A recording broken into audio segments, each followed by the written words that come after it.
Hi everyone, here we've got Huawei P40 Lite 5G, and let me show you how to set the camera timer on this device. So first of all, let's open the camera app, and as you can see, this device is taking photos right after touching the shutter button.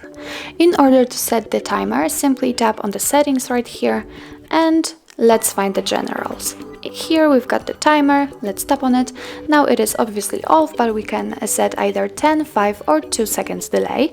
So let me pick, for example, 10 seconds delay.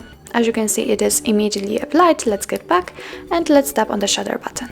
And as you can see, now your device is counting down from 10, and after that time it will successfully take a photo.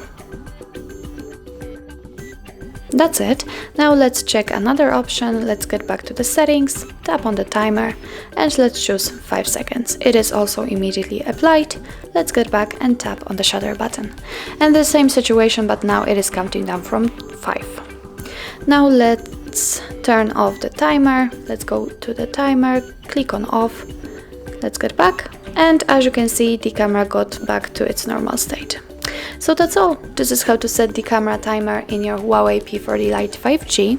Thank you so much for watching. I hope that this video was helpful, and if it was, please hit the subscribe button and leave the thumbs up.